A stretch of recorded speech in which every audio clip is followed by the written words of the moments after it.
Good morning, and this is Sandra Ayugi, Bachelor's of Science in Midwifery, Year 3, Semester 2, making a presentation as part of a pathology coursework. I'm going to make a presentation on pre-eclampsia.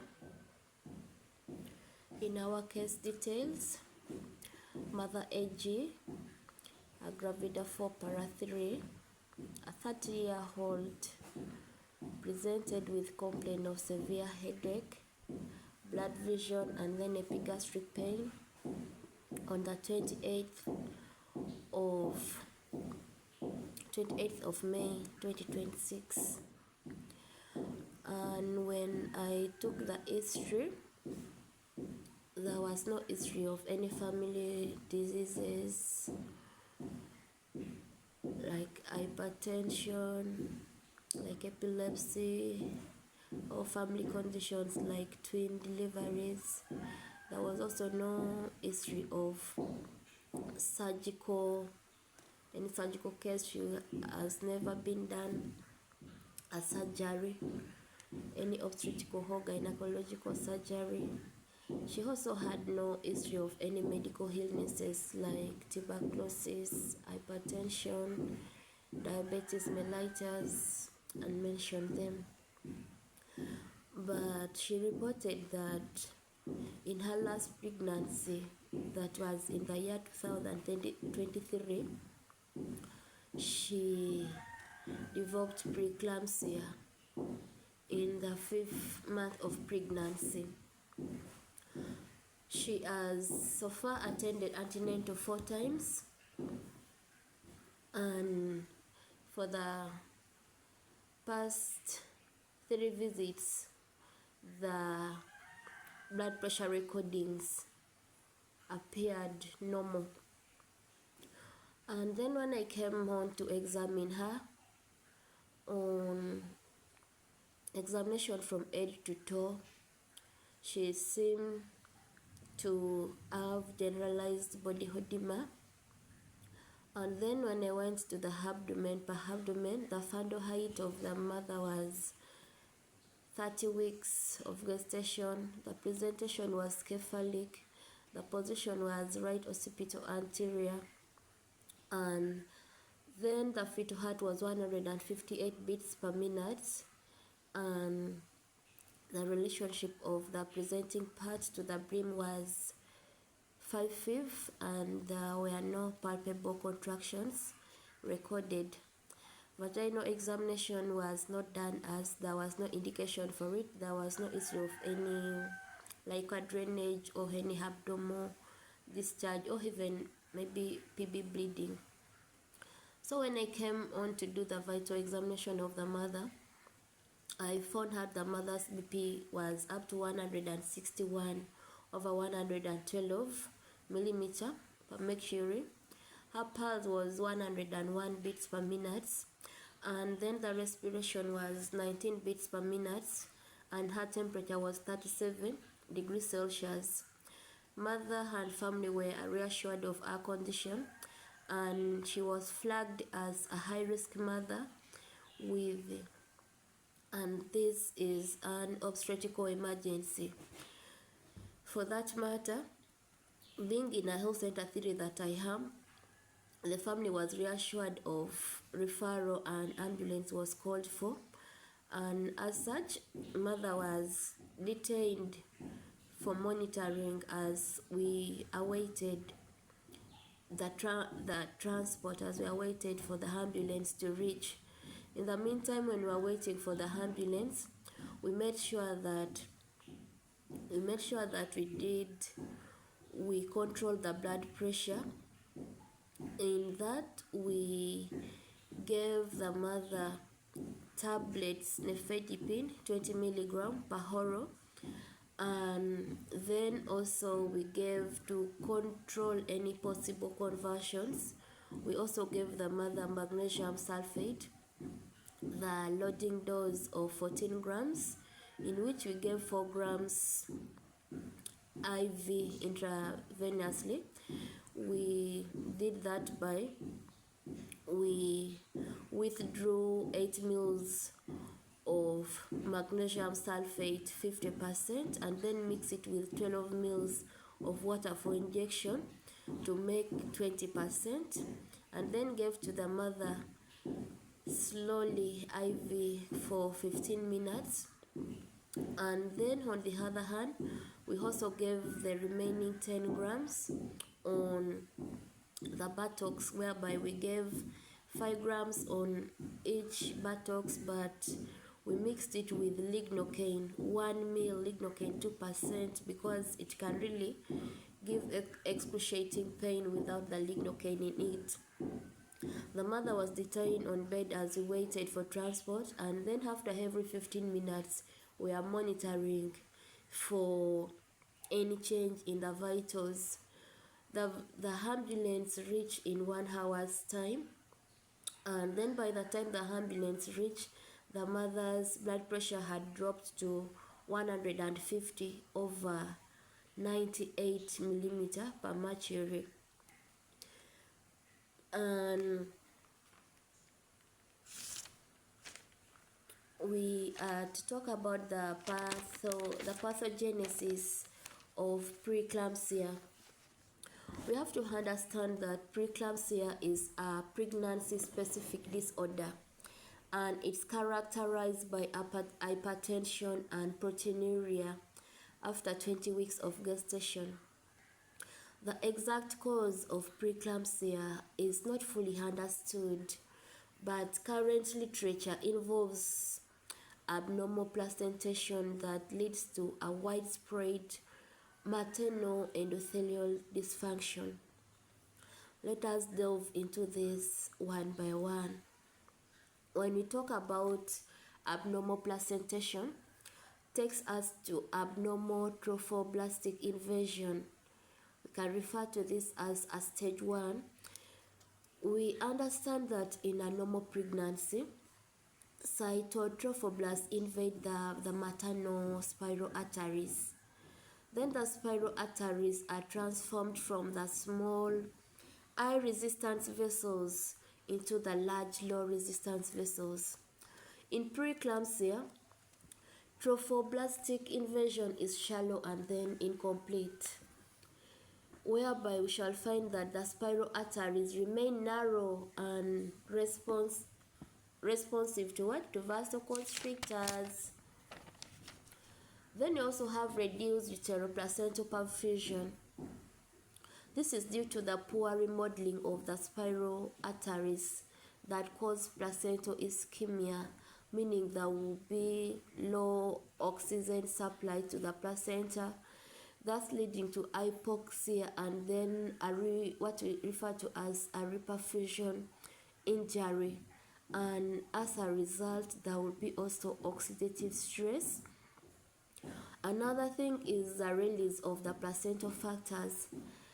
After all that has happened, the ischemic placenta releases the anti-angiogenic and inflammatory factors into what? Into the maternal circulation. This includes the soluble FMS like tyrosine kinase 1, and then the soluble endoglin, and then the cytokines, and then reactive oxygen species. Then you have maternal endothelial dysfunction. These factors cause widespread endothelial injury, which in turn will lead to vasoconstriction, increased vascular permeability, and then the activation of the coagulation system. When all this occurs, the signs and symptoms will start manifesting. So we shall have clinical manifestations in which we shall have a high blood pressure. We refer to it as hypertension. We shall note that a blood pressure of 140 over 90 to 160 over 110. When it is still from 140 to 159, we refer to that as preeclampsia without severe features. That is when all other signs and symptoms that we are going to talk about doesn't exist, but it is only the what? The high blood pressure. But when it is 160 over 110 and above, without any accompanying signs and symptoms, we refer to that, it can be with accompanying or not, we refer to that as preeclampsia with the severe features. So the hypertension comes about as a result of generalized vasospasm and then increased peripheral vascular resistance. Another manifestation, clinical manifestation that comes about is proteinuria. That is when you take a urine sample and then you test this, you do urinalysis on this sample, we shall have proteins, we shall find proteins in urine, and this is due to endothelial injuries in the glomeruli of the kidney that causes the glomerular endotheliosis, and thus the protein leaks. That's when we find the proteins in urine. Another thing that we find is edema. Edema will be due to the increased capillary permeability and loss of the plasma proteins. We shall find that the edema might appear as, shall find the swollen hands, swollen feet, the ankles, maybe the face, and then the hands of the mother. That is what we refer to as generalized. You find the face, and when you to listen to the fetal heart with a fetoscope, it will leave a dent. You will find that mark onto the mother's abdomen. And another thing we shall also have in the hand cases or the severity of a case, we shall find what?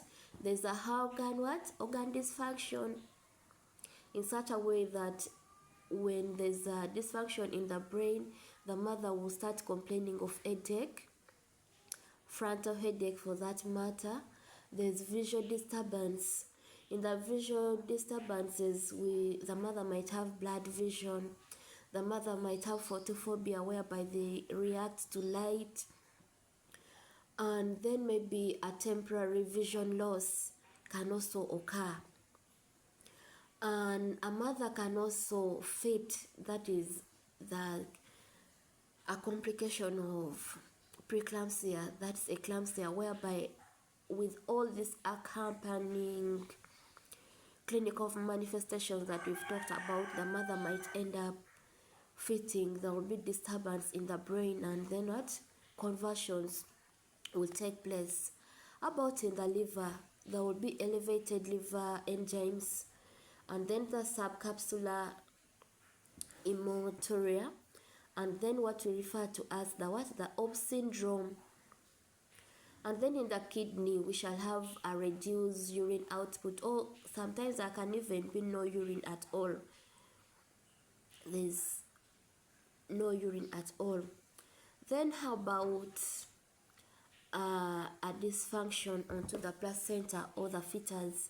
We shall find that there will be a fetal growth restriction, and then oligohydramnios, abruptio placenta. The mother can also have complaints of epigastric pain, the upper quadrant pain, nausea and vomiting, and also a difficulty in breathing. So we have to, as health workers, we have to understand the grading of whether this is preeclampsia with severe features or preeclampsia without severe features. All these are the cardinal signs of preeclampsia with severe features: the epigastric pain, the frontal headache, the upper quadrant pain, with, of course, a high blood pressure. What complications might set in as a result of preeclampsia? In the complications here, we shall grade the complications that can happen to the mother, and then complications that can also occur onto the fetus or have an impact on the fetus when the baby is already out. First of all, in the mother, we might have eclampsia, whereby the mother will develop a generalized tonic-clonic seizures in a woman who has had what? Who has preeclampsia. A mother flips, a mother converses. These conversions can result into a coma, can result into aspiration, and if not handled well, can also lead to death of a mother.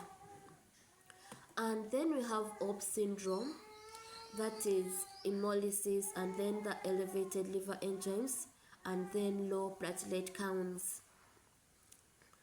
And we also have cerebrovascular complications, whereby we shall have cerebral edema, we have hypertensive encephalopathy, and then what? Intracranial hemorrhage can also happen. In the renal complications, the mother might have acute kidney injury. There can be oliguria or anuria and renal failure. We can also have hematological complications, whereby the mother will have thrombocytopenia and then DIC, that's disseminated intravascular coagulation.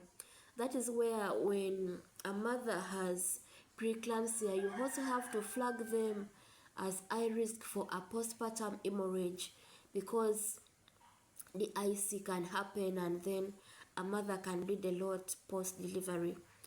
How about cardiopulmonary complications? We can have pulmonary edema. A mother can develop heart failure and then acute respiratory what? Distress syndrome. We can have a placenta abruption. That is the premature separation of the placenta from the uterine wall. It can cause severe maternal bleeding and then fetal distress. It can occur as a result of what? Of preeclampsia. And then worst of all, we can have a maternal death. Maternal death is due to the complications that we've discussed. Can be due to stroke, can be due to eclampsia, can be due to the DIC, the disseminated intravascular coagulation, can be due to liver rupture and other severe complications. And we have to take note that preeclampsia is the second cause of maternal mortality in the country. That is why keen vigilance have to be taken. If you are a clinician and then you get in contact with mothers, please always screen them for preeclampsia, as this leads to what? Death of mothers is the second cause of death of mothers in the country. How about fetal complications? We shall find that we can have intrauterine growth retardation due to what? A reduced uteroplacental blood flow. The placenta is insufficient, and of course it won't be able to nourish the baby, so the baby's growth will be what? Restricted. The baby might come to term, but then will be small for gestational age. Another thing is fetal hypoxia and then distress. This is still resulting from the placental insufficiency. The baby will start lacking oxygen right from the utero, and then the baby will have distress, and these babies will, when born, will have asphyxia due to what? Due to hypoxia in the utero, and then also prematurity. Preeclampsia is always associated with prematurity, because we've talked about the placenta, abnormal placentation being the cause of preeclampsia. And then studies shows that once the baby and the placenta has been removed, the mother is relieved. So the prematurity is often due to a medically indicated early delivery. When a mother has a very high blood pressure and we've tried to control in vain, we shall make a decision to deliver this baby early, and thus will lead to what? Prematurity. And a low birth weight, of course, when a baby is preterm, it's automatic that the baby will what? Have a low birth weight of less than 2.5 kilograms. Is also due to what? The intrauterine growth restriction or the growth retardation. Then there will also be oligohydramnios due to reduced amniotic fluid volume, still as a result of placental insufficiency. And there is an increased risk of stillbirth. We may have macerated stillbirth, a fresh stillbirth, or a perinatal death, a early neonatal death, because these babies might come in asphyxia, and thus when not well managed, the babies can die in the first few weeks of their life. Another complications, we have the neonatal complications, whereby the baby can develop a respiratory distress syndrome, and then intraventricular hemorrhage, then necrotizing enterocolitis, and then also what? Sepsis. We've talked about preeclampsia, we've talked about the clinical presentations, we've talked about the complications.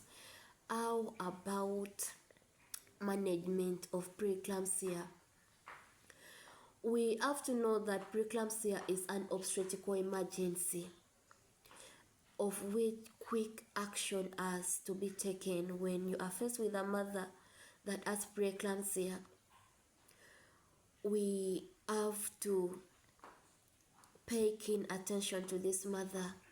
So in our definitive treatment, we shall have delivery of the fetus and the placenta, but maternal stabilization takes first priority, because a mother might come when they are conversing, a mother might come when they're already in shock. We have to make sure that we first stabilize the mother, and then the goal is to what? Deliver the fetus and then the placenta. But then the management will also depend. It will depend on the severity of the disease, and then also the weeks of the gestations will be taken into consideration. When a mother is 34 weeks and above, and then the what? 34 weeks of gestation and above, and then the mother is really unstable, we shall not do conservative management for this mother. We have to ensure that what? We deliver this baby so that we provide relief to the mother. But for such instances whereby it is preeclampsia without severe features, gestational age is 34 weeks and below, and then the mother is stable, we shall monitor this mother from a hospital as we buy time for what? We shall buy time for this baby to mature, for the lungs to mature, such that we deliver them when they are not extremely preterm. So what are we going to do for a case of a mother that has been diagnosed to have preeclampsia, especially in unstable cases, in this case preeclampsia with the severe features? First of all, we shall admit this mother into the hospital and monitor the condition. If you are in a lower facility, say a health center 2, a health center 3, or even a center 4 without a doctor, kindly refer this mother to a higher volume center to or center, 4 with a doctor or a hospital or even a general hospital.